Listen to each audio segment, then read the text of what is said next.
Right, that's my signal. All right. We're going to call this meeting to order. Please join me for the Pledge of Allegiance.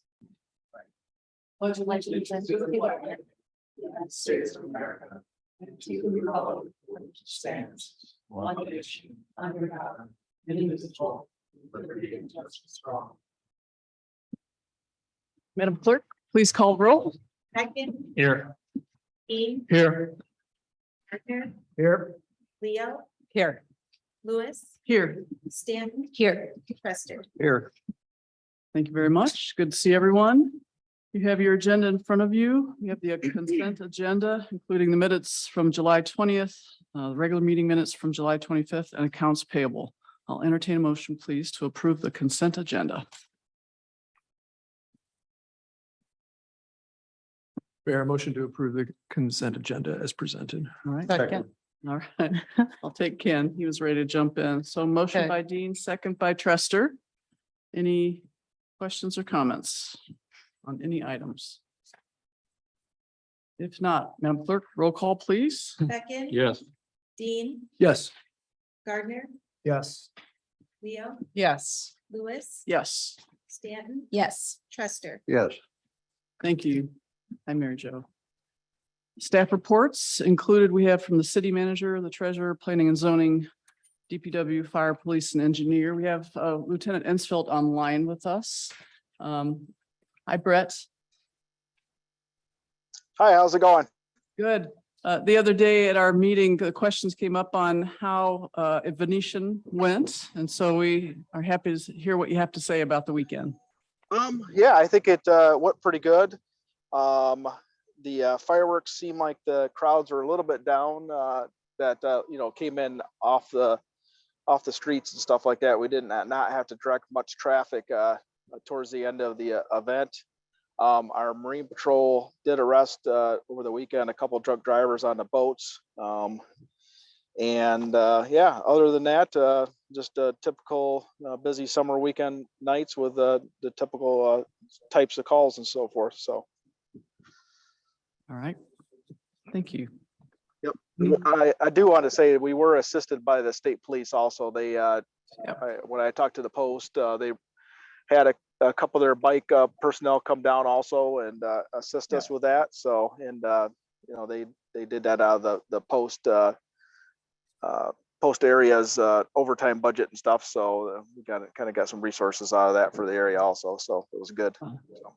All right. Yeah, I drove through, I don't know what time it was, and saw both the state police and your deputies. Was surprised at first by how many people, and then actually had folks comment about it. So it was actually very nice to see. Okay. Yeah, we had we had the traffic control points. So obviously in town during a couple periods of times, we had quite a few officers in town just man those traffic control points. Throughout the night, we let people go home as it slowed down and stuff. So nope, no issues, and everything seemed to run good. So Thank you. Any questions or comments from council on staff reports? All right. If not, we'll move ahead. Agenda changes. There are none, and we have no guest speakers. So at this time, we have arrived at public comment on agenda items only. If you're here and present, please come on up to the podium and introduce yourself, and please limit your comments to 3 minutes. I can do that. Okay. Hi. My name is Steve Kubicka. I live at 850 Park on the other side of the river, and I'm here to talk about the music from Retroboat Rentals. I love the business, you know that, but the music is loud. It's hard to deal with on our side of the river, and I'm sure that wasn't the intent. It's also a good idea to provide music approved by the council, makes sense, but there's the unintended consequences. It's really loud where we are. We have to talk over it. If you're sitting outside, you can close windows and doors with double panes and the music comes through. It's intrusive enough to degrade our quality of living at our homes. I know there's other things that can make more noise. There's sirens, be much louder, passing boats with, open exhaust, much louder. That'll put your music to shame. But they're incidental. They go by in 30 seconds and it's over. You know, what we're subjected to is hours of amplified vocals, hours of amplified music, and a lot of hammering on the drums. And it goes on as, you know, as you're allowed for hours. And it's just not acceptable to us. I talked with Ryan, you know, after I had written a letter, and he said, well, if you think it violates the city noise code, which when I read it, I think everything and nothing violates the city noise code. So that's, you know, he said, well, you can call a sheriff. Well, I'm not going to call the sheriff while they're doing business and, you know, have a sheriff show up while they're trying to conduct business. I mean, I appreciate you saying that's an option, but, you know, that's not right. I mean, it's not neighborly. So it seemed kind of draconian. We don't want to deal with that, but maybe the whatever's allowed right now, there's not, I don't think, a volume level or whatever. There's no regulation per se, other than the time frame which you can play music. And therefore, I think Retro Boats has a right to do whatever they're doing at the moment. But maybe if we could quantify what's allowed and codify that, we could have something that was acceptable to everybody. I know that recently the city had an agreement which encapsulates so many more things, but one of the things with Christine's place, Wicks Park, which had very specific limits on the music component. Something that would address our situation like that would be nice. We would appreciate the same consideration, because I assume that was because of neighboring properties. We're neighbors, we're a little further away, but we're neighbors, and it's a nuisance to us. So we would appreciate something that took that into consideration. All right, thank you. Thank you very much. Can I just have a minute? Your time is up, sir. You'll have an opportunity again at the end if you'd like under public comment. Thank you. Yep. Anybody else present? Come on up. My name is Steve Van Hoof, and I'm here in support of Mr. Quebeca. Fortunately, I also live in North Park, but I live a little bit farther down the road, probably about 100 yards towards the art school. So the music at my house is, I can hear it, but it is not nearly as intrusive to Steve's house. I've been to his house. I've been on the porch, and it is loud. I have an engineering background, so I like to quantify stuff. And, you know, doing some simple research and calculations, I've got, you know, the average band produces about 90 to 130 decibels. And Mr. Quebeca's house is about 175 yards or meters away from that. And so at his deck, it's probably about 45 to 85 decibels. But even the houses closer to Mount Baldhead, you know, they're only 150 yards away or meters away, and their noise levels to get down to about 50 to 90 decibels. To kind of quantify this, you know, a vacuum cleaner is about 80 decibels. You get up to 85 decibels, that's a garbage disposal, business lobby.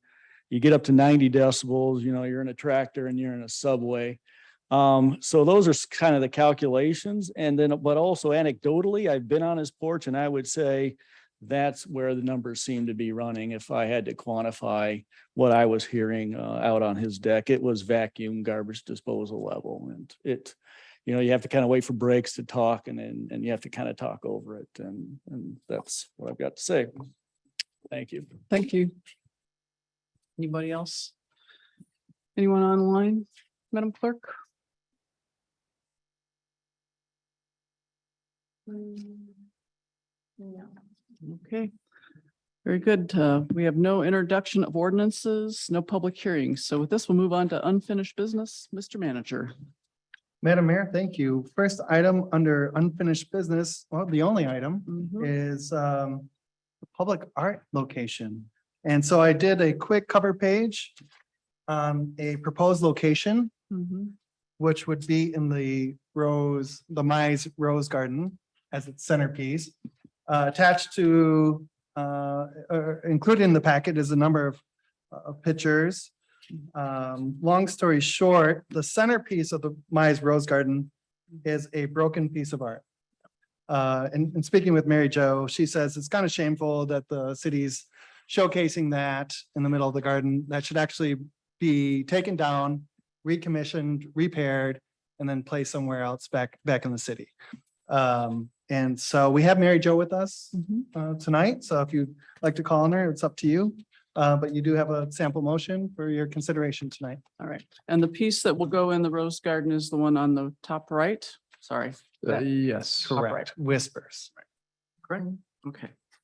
I'll entertain. a Mayor, motion. may I make a motion to approve the location of Whispers as presented in the Mize Rose Garden and direct staff to coordinate and execute any necessary administrative memos of understanding related to the donation. Second? Okay. Motion by Leo, second by Stanton. Questions, comments? Mayor, which artwork was broken? Should be the one. Is it the one with the It's- square on top? Correct. Okay. It's that Frame. lower left-hand picture The there. kind of mini Stonehenge one. And there's yeah. been contact with that artist to make the needed repairs. We are trying to get in contact with that artist, Yeah. Discuss. but have we had success? Sorry, Madam Mayor. Nope, go ahead. We have not. Okay. And I searched through the documents that the city would have, cannot find the donor. Okay. Try to find any attached agreements or memorandums of understanding if the piece was to be moved or what have you. Cannot find any documentation on the piece. Okay. All right. Any other? Be nice. I guess just a question, Mary Jo, are you happy with this location? You think it's fitting for Whispers? Yeah, I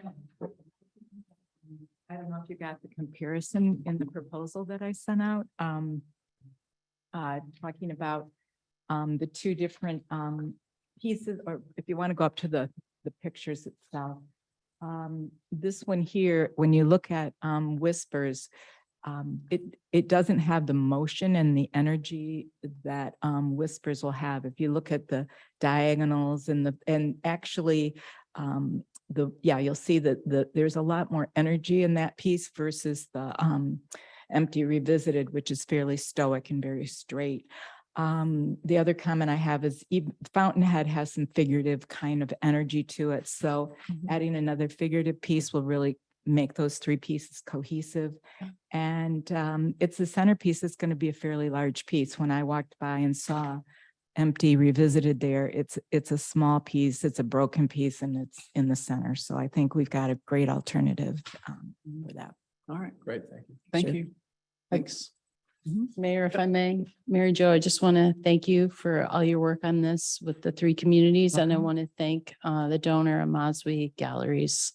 Yes, we're for hoping to have a donating dedication at these. some point and everyone can Great. come and thank. them. Excellent. That'd be Thank you. awesome. Thank Very you. good, very All nice. right, Thank thank you. you. Thanks for your time. Any other comments or questions? I believe this is a voice vote. All in favor, please say yes. Yes. Yes. Anyone opposed? All right, very good. Next up, we have an amendment to the Parks and Public Works ordinance. Yeah, Madam Mayor, we have two items under this agenda item, which is amendment to the ordinance that you passed. And I'll talk about that in a second. And then also you have your slate of candidates for the Parks and Public Works Committee. So it's a 2-for-1. Okay. So with the amendment, there was a misunderstanding or miscommunication, however you want to put it. There's 5 people that were slated to be on the Parks and Public Works Committee. One of which was to be the council member, the chairman, Scott Dean. So the misunderstanding comes in where Scott and Garnett thought that the 5 members would all be citizen members. So Scott didn't understand, and maybe I didn't communicate it properly, that he would actually be sitting on the board and would have a vote. And so in conversations after they did the interviews with the candidates, Scott said, well, that's a horrible misunderstanding because we have such a great slate of candidates. We don't want to kick any of our people that we called and said that you have the job off of the new committee. And so then the conversation led into, can we just make the chairman a non-voting member of the committee? Absolutely, you can. And so that's the recommendation, is to change the ordinance to make the chairperson, the council representative, a non-voting member. And then to elect the 5 candidates that you have in front of you. Yeah, Madam Mayor, I'd like to make a motion to approve the recommended slate of candidates for the Parks and Public Works Committee and to amend ordinance number 220613-B to allow for 5 resident committee members and for the council representative to serve as the 6th as a non-voting member. Second, All right. Leo. Motion by Stanton, second by Leo. Questions or comments? I'll make a comment, Mayor. Just Ryan laid it out quite clearly, and I would just like to emphasize that we were absolutely blessed by a number of really highly qualified citizens that want to give back to the community by helping us guide our discussions about our parks and our recreational opportunities. What I think, and I'll tell you, in the interview panels, Scott Herbert's here, the Mayor, of course, is here. We were unanimous in our feelings about these 5. We really feel it's a dream team. We feel that there's a real diversity of ideas and thoughts. There's a real diversity of experience on this group. I'm pleased that we've got Ruth Johnson from Park Street who wants to participate. I feel it's very important for the other side of the river to have some representation, given the huge amount of park space we have over across the river. So I really think, given the huge response. Sorry, it wasn't directed at you. He's getting choked up by the quality of his. But no, I mean, I think it's an awesome group and there's going to be a lot for them to do. I really foresee this group as, a committee that spins out a lot of subcommittees and that are like almost like work groups. I think they're going to provide Scott and his team a lot of help in terms of reaching out and being ambassadors out into the community. Right now, Scott, has a lot of customer service activities that he has to do in addition to his regular responsibilities. So this group all really showed a strong willingness to be advocates for not only the residents and the taxpayers here, but also be advocates for our parks. So I'm really excited to get this group up and running.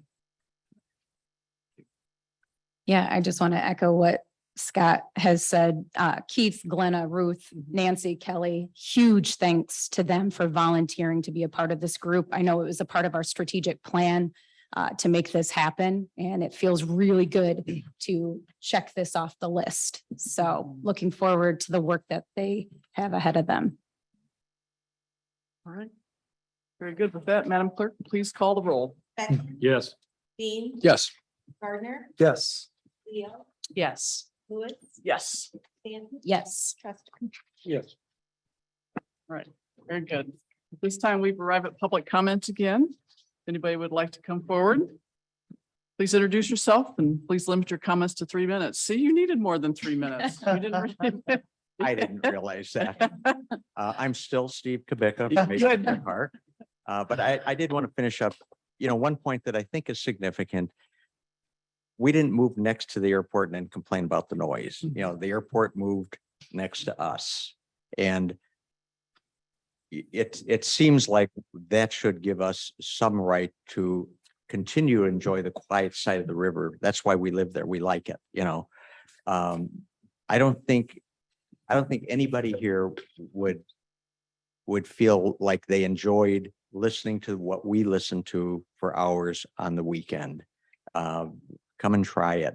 It doesn't mean we don't like them to have music. It's not like it's a critique of the genre of music or the quality of it. We don't even want to know what the genre is or the quality of it. We would like it to not intrude on us. I hope that the council will look at this. Our expectation is that you'd understand the need to address this and come to some resolution so that, we don't have to discuss it further. I don't want to come and bother you with it anymore.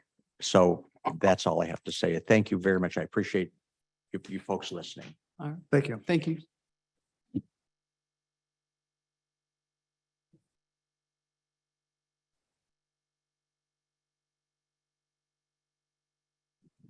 And excuse me, Dan Fox, City of Saugatuck. I consider it a good few days when you learn things, that totally new learnings of some import perhaps. And I got an email, I want to say 2 days ago, maybe 3 days ago, from Greg Janik forwarding a link to an article which I shared with all of you by direct email from me about South Haven's use of the flag warning devices at their beach, actually 2 beaches north and south of their pier. And I thought it was good of Greg to send it. I think he sent it to all the fire board, but I thought, well, that's, it prompted me to kind of look into what's it all about. And the 3 things that I learned is that we live on the banks of the shore, or whatever, of the most dangerous of the Great Lakes. And if I got the numbers right, and I think I did, I just looked at this today, 34 people died in Lake Michigan from drowning in the past year, or either in the past year, or that's an average over several years. You'll go to search it online, find it. It is also the 4th most dangerous lake in the continental United States. Did not know that. I can understand why we wouldn't promote it in our Oval Beach promotions, I suppose.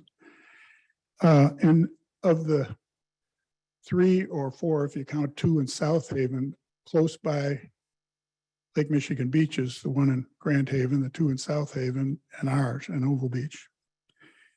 We're the only one that doesn't have a flag warning system for the simple red, yellow, green for swimmers alerts.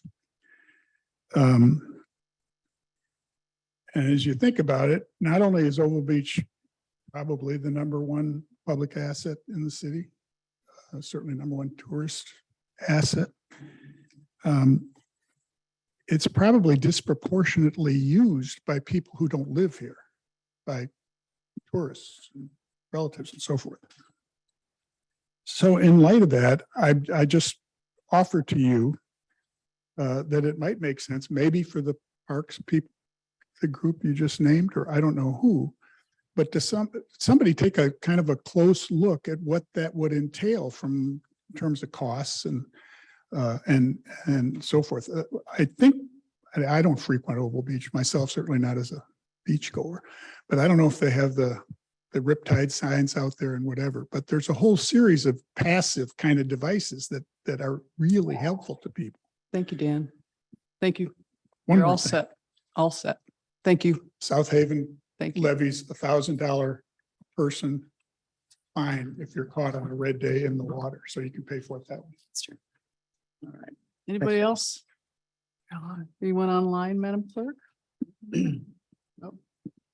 All right, we'll move on to board, commission, and committee reports. Lauren?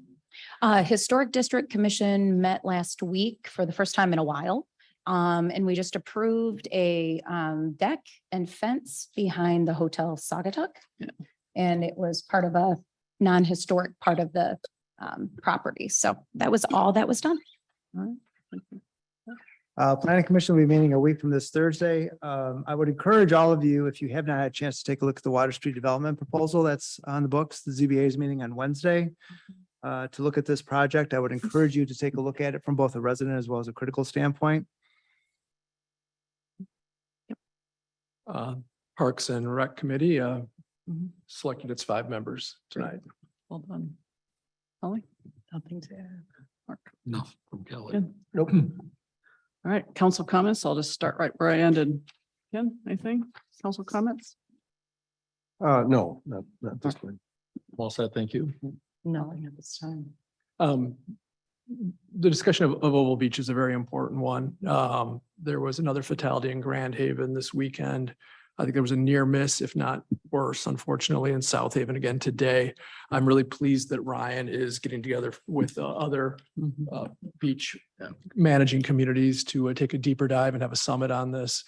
I would urge people to, there's a number of resources out there. A really good one is the Great Lakes Surf Rescue Project, and they've done a lot of study on accidents throughout the Great Lakes, and they've also looked at issues like the merits of a flag system. Also pleased to see, or interested to see, what South Haven has done in conjunction with the Rotary on a life jacket station for young people. So I think there's a lot of opportunity, and I'm looking forward to the output from your meeting with your peers on this, Ryan.